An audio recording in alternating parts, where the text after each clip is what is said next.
Hello ನಮಸ್ಕಾರ, ನೀವು ನೋಡ್ತಾ ಇದ್ದೀರಾ ನ್ಯೂಸ್ ಫಸ್ಟ್. ನಾನು ರಕ್ಷತ್ ಶೆಟ್ಟಿ. ಈಗ ಹೆಡ್ಲೈನ್ಸ್.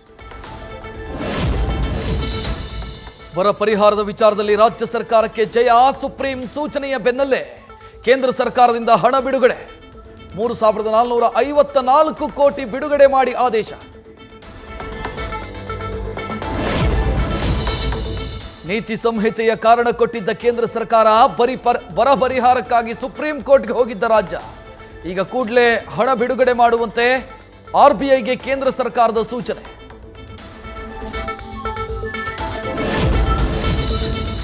ನಾವು ಗ್ಯಾರಂಟಿಗಳಿಗೆ ನಯಾ ಪೈಸೆ ದುಡ್ಡು ಕೇಳಿಲ್ಲ, ಕೇಳೋದೂ ಇಲ್ಲ. ಈಗ ಕೇಂದ್ರ ಸರ್ಕಾರ ಕೊಟ್ಟಿರೋದು ಬಹಳ ಕಡಿಮೆ ಹಣ. ಅಧಿಕಾರಿಗಳ ಜೊತೆ ಈ ಬಗ್ಗೆ ಚರ್ಚಿಸ್ತೀವಿ ಎಂದರು ಸಿಎಂ ಸಿದ್ದರಾಮಯ್ಯ.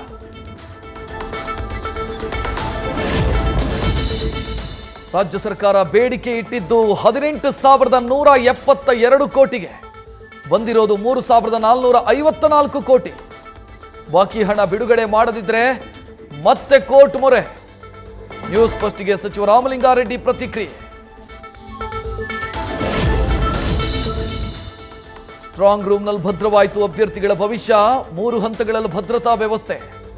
ಸಿಆರ್ಪಿಎಫ್, ಕೆಎಸ್ಆರ್ಪಿ ಅಥವಾ ಸಿಎಆರ್ ಸಿವಿಲ್ ಪೊಲೀಸರಿಂದ ಪ್ರೊಟೆಕ್ಷನ್. ಮೊದಲ ಹಂತದಲ್ಲಿ ಹೆಚ್ಚು ಸ್ಥಾನ ಗೆಲ್ಲೋ ವರದಿ ಬಂದಿದೆ. ಜನ ಕಾಂಗ್ರೆಸ್ ಅಭ್ಯರ್ಥಿಗಳಿಗೆ ಆಶೀರ್ವಾದ ಮಾಡಿದ್ದಾರೆ.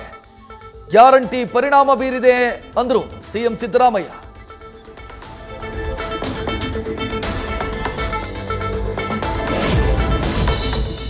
ಮೊದಲ ಹಂತದ ಮತದಾನ ಹೇಗಾಗಿದೆ? ಹೈ ವೋಲ್ಟೇಜ್ ಕ್ಷೇತ್ರಗಳ ಮಾಹಿತಿ ಪಡೆದ ಕೆಪಿಸಿಸಿ ಅಧ್ಯಕ್ಷ.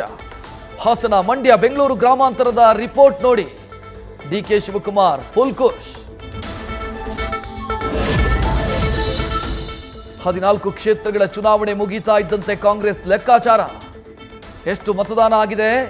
ಗ್ಯಾರಂಟಿ ಕೈ ಹಿಡಿಯೋ ಲೆಕ್ಕಾಚಾರ. ಇದರ ಆಧಾರದಲ್ಲೇ 2ನೇ ಹಂತದ ಪ್ರಚಾರಕ್ಕೆ ಸಿದ್ಧವಾಗಿರೋ ಹೊಸ ರಣತಂತ್ರ.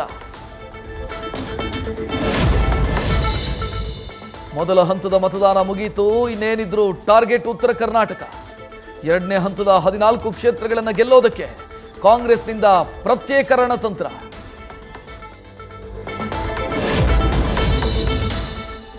ಜೆಡಿಎಸ್ನ 3 ಕ್ಷೇತ್ರಗಳಲ್ಲೂ ಬಿಜೆಪಿ ಅಸಹಕಾರ. ಸುಮಲತಾ, ಪ್ರೀತಂ ಗೌಡ ಸೇರಿ ಹಲವು ನಾಯಕರು ಸಪೋರ್ಟ್ ಮಾಡಿಲ್ಲ.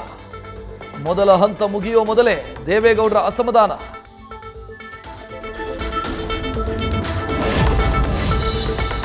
ಪಿಂಕ್ ಬೂತ್ನಲ್ಲಿ ಹಕ್ಕು ಚಲಾಯಿಸಿದ ಎಚ್.ಡಿ. ಕುಮಾರಸ್ವಾಮಿ. ಮತದಾನದ ಬಳಿಕ ಕುಟುಂಬ ಸಮೇತ ಒಳಗಡೆಯೇ ಫೋಟೋಗೆ ಪೋಸ್. ಎಚ್.ಡಿ.ಕೆ ಮತ ಅಸಿಂಧು ಮಾಡುವಂತೆ ಟ್ವೀಟ್ ಮೂಲಕ ಕಾಂಗ್ರೆಸ್ ಆಗ್ರಹ.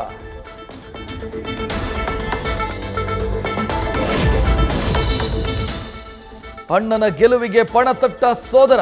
ಶಿವಮೊಗ್ಗದಲ್ಲಿ ಬಿವೈ ರಾಘವೇಂದ್ರ ದಾಖಲೆ ಗೆಲುವು ತರಲು ವಿಜಯೇಂದ್ರ ರಣತಂತ್ರ. ಕ್ಷೇತ್ರದಲ್ಲಿ ಇವತ್ತು ನಡೆಸಲಿದ್ದಾರೆ ಭರ್ಜರಿ ಪ್ರಚಾರ. ಇವತ್ತು ರಾಜ್ಯಕ್ಕೆ ಆಗಮಿಸಲಿರೋ ಪ್ರಧಾನಿ ನರೇಂದ್ರ ಮೋದಿ ರಾತ್ರಿ ಬೆಳಗಾವಿಯಲ್ಲಿ ಹೂಡಲಿದ್ದಾರೆ ವಾಸ್ತವ್ಯ. ನಾಳೆ ನಾಡಿದ್ದು 2 ದಿನಗಳ ಕಾಲ ಹಲವು ಪ್ರಚಾರ ಸಮಾವೇಶದಲ್ಲಿ ಭಾಗಿ.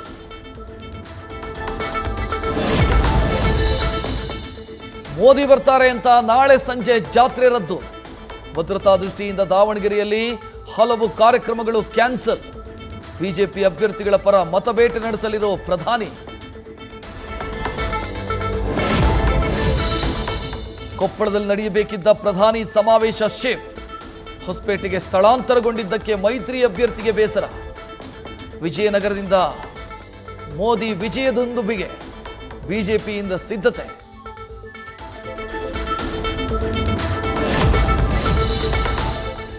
ಕಲಬುರಗಿಯಲ್ಲಿ ಅಹಿಂದ ಅಲ್ಪಸಂಖ್ಯಾತ ಮತ ಕೈ ತಪ್ಪದಂತೆ ಪ್ಲಾನ್.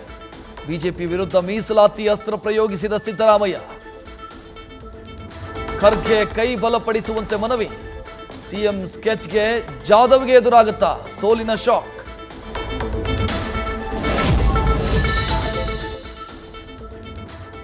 ಪ್ರಚಾರ ಅಖಾಡದಲ್ಲಷ್ಟೇ ಅಲ್ಲ, ಟ್ವಿಟ್ಟರ್ನಲ್ಲೂ ಒಬ್ಬರ. ಪ್ರತಿಸ್ಪರ್ಧಿ ಜಗದೀಶ್ ಶೆಟ್ಟರ್ಗೆ ಟ್ವಿಟ್ಟರ್ನಲ್ಲಿ ಪ್ರಶ್ನೆಗಳ ಸುರಿಮಳೆ ಸುರಿಸಿದ ಮೃಣಾಲ್ ಹೆಬ್ಬಾಳ್ಕರ್.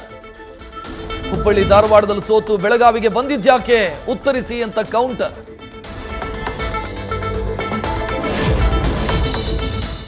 ಸಂಸದ ಸಿದ್ದೇಶ್ವರ್ ವೈಯಕ್ತಿಕವಾಗಿ ಅಭಿವೃದ್ಧಿಯಾಗಿದ್ದಾರೆ. ಅವರಿಗೆ ಡ್ರೈ ಲ್ಯಾಂಡ್ ನೀರಾವರಿ ಅಂತಂದ್ರೆ ಏನಂತಾನೆ ಗೊತ್ತಿಲ್ಲ. ಪತ್ನಿ ಪ್ರಭಾರನ್ನ ಗೆಲ್ಲಿಸಲು ಎದುರಾಳಿ ವಿರುದ್ಧ ಸಚಿವ ಮಲ್ಲಿಕಾರ್ಜುನ್ ಟೀಕಾಸ್ತ್ರ.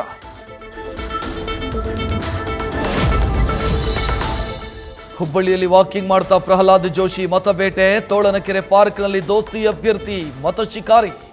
ಜನರಿಗೆ ಮೋದಿ ಸರ್ಕಾರದ ಸಾಧನೆ ತಿಳಿಸಿ ವೋಟ್ ಹಾಕಲು ಮನವಿ.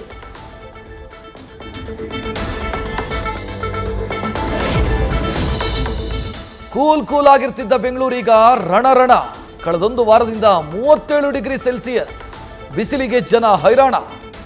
ರಾಜಧಾನಿಯಲ್ಲಿ ಜನರ ಬೆವರಿಳಿಸ್ತಾ ಇರೋ ಬಿರು ಬಿಸಿಲು.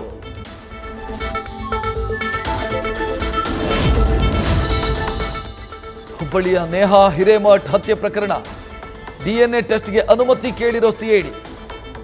ಹುಬ್ಬಳ್ಳಿ 1ನೇ ಹೆಚ್ಚುವರಿ JMFC ಕೋರ್ಟ್ಗೆ ಆರೋಪಿ ಫಯಾಜ್ ಹಾಜರು. ನ್ಯೂಸ್ ಫಸ್ಟ್ ನಿರ್ಭೀತಿಯಿಂದ ನಿಮ್ಮ ಪರವಾಗಿ.